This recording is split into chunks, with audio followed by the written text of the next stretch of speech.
I am super excited to talk about gender today. I think gender is a super prevalent idea that is present all the way from when a kid's born. In fact, the Mayo Clinic reports that most children between the ages of 18 and 24 months are able to recognize gender in groups, such as boys groups, girls groups, feminine, masculine. So when you're just 1.5 to 2 years old, you're able to recognize those already gender divides. They're also able to categorize their own gender by the age of 3.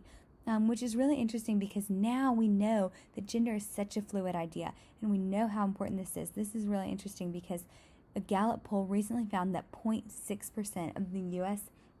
adult population is transgender. That's still a really big number. That's about 1.4 million people. But what's really interesting is the most recent study of high school students by the Center of Disease Control and Prevention found that roughly 3% of adolescents and teens identify as transgender or binary. This is really interesting because we know that this idea of having a gender fluid identity is super prevalent in this group of adolescents, of teenagers.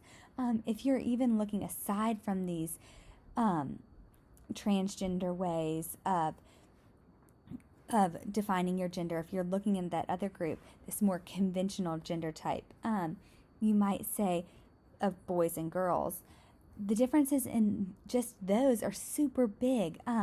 Just aside from different stereotypes and things, we see that the American Journal of Economics found in 2019 that boys born to disadvantaged families have higher rates of disciplinary problems and lower achievement scores, higher rates of graduation than girls that are from a very similar background. The European Economic Review found that male home environments are generally better because fathers are more likely to stay at home with a mother that has a baby boy than a mother that has a daughter.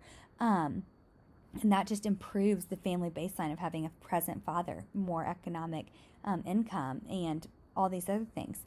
We even find the National Bureau of Economic Research in 2014 found that gender has just a huge effect on competition, that girls naturally shy away from competition, especially with boys. So if boys are around, they just kind of dive back. And these things, these just differences, these ways that gender manifests itself are just super important for us to know as educators of youth, and super important for us to be aware of, because if we aren't aware of these, if we aren't seeing all these different things, then we aren't able to adequately provide what is best for the group that we have. We aren't able to adequately see every single gender, every single type of situation, and see the differences that are because of their genders. So we have to be able to recognize gender and see gender and understand it. Gender is so important to include in the idea of diversity. It is vital to be aware of gender and encouraging conversations surrounding it with children of all ages. However, it is super complex, so if you are feeling lost, here are some resources that I have pulled just to help you get a head start. This is the book Red by Michael Hall. It is about a crayon that is maybe blue, that is maybe red. It's awesome. This is an excerpt from the coloring book Sometimes a Spoon Runs Away with Another Spoon. This is the book Grace for President. This is the book Turning Pages. These are some big ones that stood out to me, but there are so many more resources out there, and I encourage you to go and look at those because there really are just so many things. I mean, so many Pinterest boards, so many Facebook pages, so many people that want to help you learn how to help teach kids about gender and diversity of gender and diversify your language and theirs too.